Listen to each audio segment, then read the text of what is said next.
Hello, everyone. I'm Independence Mayor Chris Reinersman. I want to take a moment to talk to you about the current COVID-19 situation here in Independence.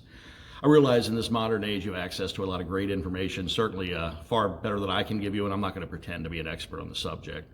However, as a local mayor, I do have kind of a unique perspective. I have the opportunity to work with local law enforcement, the health department, various state and county agencies, and I'd like to share some thoughts on that with you. First and foremost, regarding the health department, also as the mayor of Independence, I have the opportunity to have a seat on that board, and I have for the last 6 years. 3 of those on the executive committee, and 1 year as the chairman of the board, which has given me the opportunity to work very closely with Northern Kentucky Health.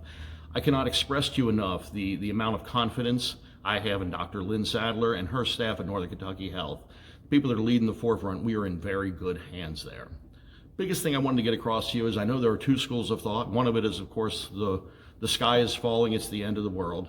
And the other is this is all being hyped up and it's really not that big a deal. I disagree with both of those. This is very serious. However, it is not the end of the world. We just need to follow the precautions. They're not being overhyped. The things we're doing are what is necessary to keep this disease from spreading. And we're going to be fine as long as we follow those directives. The next thing I would ask you to do, well, obviously those directives, as we all have heard many times, but I'll repeat them again. Please wash your hands, wash your hands. Let's be sure to avoid large gatherings. The whole social distancing term we've just learned. Stay 6 feet away from people. Avoid public contact you don't need, like handshakes and things like that. And certainly avoid being around people that are sick. And if you are sick, for heaven's sakes, please stay home. Don't be a hero to get that job done. Just go ahead and stay home. It's the best thing you can do for all of us. The other big thing I want to get across is to do what Independence does well, and that is to be good neighbors. Let's take care of each other. We do that. It's important we do that. Of course, first and foremost, as we all know, the vast majority of us really aren't at high risk for this disease. There's a high-risk population, generally people over 60, but particularly those with heart disease, respiratory problems, or kidney disease. For their sake, let's all be very vigilant on this. These are the folks that aren't going to be inconvenienced by having to stay in the house or missing an event. These aren't the folks that are going to be inconvenienced by, frankly, for a lot of us, what is going to be a flu, and maybe not the worst flu we had. These are the people it can be really devastating for, and let's do that for them and really be vigilant on following these directives. We will get through this. The last thing also, as far as being neighborly, it's going to sound silly, but we were all talking about it. Please don't buy all the toilet paper. Everybody needs it. We've been asked to keep a 2-week supply of essentials on hand. So let's think about what we need for 2 weeks and keep that on hand. And that's it. So we leave some for all of our neighbors. Lastly, let's also remember that some of us have the luxury of working from home, things like that. Let's remember there are some parts of our population that don't have that luxury. So let's keep an eye out for them. Folks working in the service industry, things like that.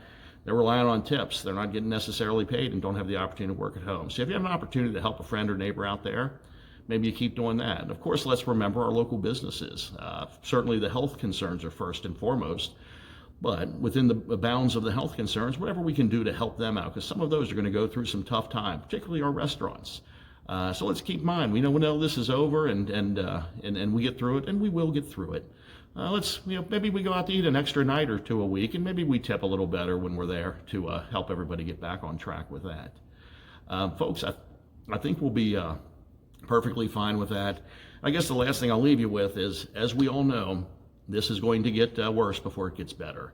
But it's going to get worse in terms of the number of cases. I can tell you from my perspective, I have every confidence that not just our local government agencies, but our state and federal government, our school districts, and so much private industry are taking this seriously, have a great handle on it. We will get through this. We are over the hump of a lot of the unexpected.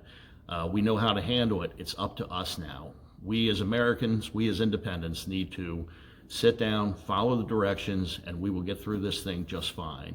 I appreciate your time. I'm going to ask you to please take care of yourselves and also take care of each other. Thank you.